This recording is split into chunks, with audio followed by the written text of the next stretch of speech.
So what is risk and risk management? This is a deep dive for beginners. In one of our previous videos, I gave you a simplified understanding of what internal auditors do. Through knowledge and experience, we understand how a business works and we try and assess what can go wrong.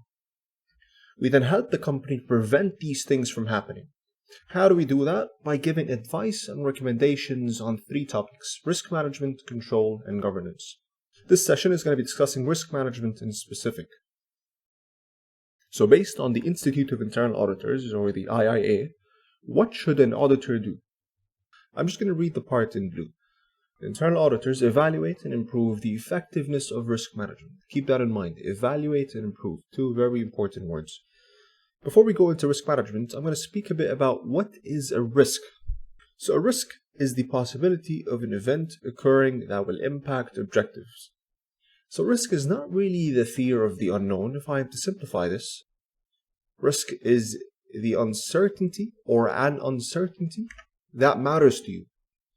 Whenever we speak about risk, we always have to relate it to objectives. I'll give you a simple example so we can put this in context. Now imagine if the weather forecast says that tomorrow there might be a sandstorm. Is this of any risk to you? Well, it depends, right? If you were planning to spend the day at home watching Netflix, the sandstorm wouldn't really affect what you plan to do. If instead you plan to spend the day with your friends outside, then the sandstorm might prevent you from doing that. So now it becomes a risk to you. So the context is always very important. When we talk about businesses, what is the context? The context for businesses is their objectives. That's why it's very important whenever we talk about risks, we have to talk about business objectives. Because without objectives, we're just talking about uncertainty, not really risk. Now that we know what a risk is, what is risk management? Risk management is a process to identify, assess, manage, and control risks to provide reasonable assurance regarding the achievement of an organization's objectives. Now, do auditors have to do all of this? Does an auditor have to identify, assess, manage, and control risks? The answer is no. Because if we go back to the definition again, an auditor evaluates and improves the effectiveness of risk management. They do not actually do the risk management. They do not manage risks.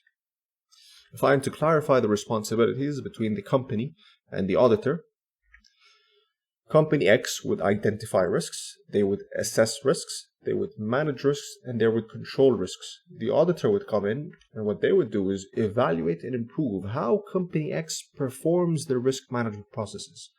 Again, we are not responsible for managing risks, Company X is. We sort of evaluate how they do it, and we give them an indication on whether or not what they're doing is okay. Now, to understand how should an auditor evaluate and improve risk management, you have to first begin by understanding how should Company X manage risks. Company X should identify risks. So based on their objectives, what can go wrong? The company should assess risks. So the risks that they have identified, how likely is it that these risks will actually happen?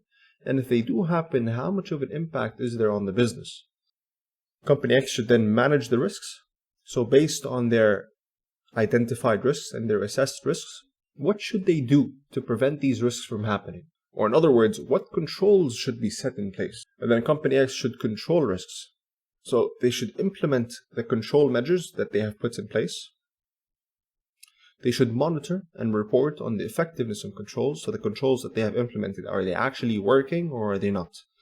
And then finally, Company X should repeat the risk management process on a periodic basis. So risk management is not something that the company does once and that's it. It's actually repeated on a periodic basis. Now, where does the auditor come in? What are their roles in risk management? So as we said, the company is responsible for risk management, but the auditor, they evaluate and improve how the company identifies risk. They evaluate and improve how the company assesses risk. Evaluate and improve how Company X manages risk, and finally evaluate and improve how the company controls risk. So how do we evaluate and improve how Company X does all of these things? We provide assurance and consulting services that are independent and objective. These were defined in a previous session. You can go back to that video to understand a bit more, but we'll give you a couple of examples here as well to clarify things. So being independent and objective is you having an opinion of your own and not being influenced by anyone else.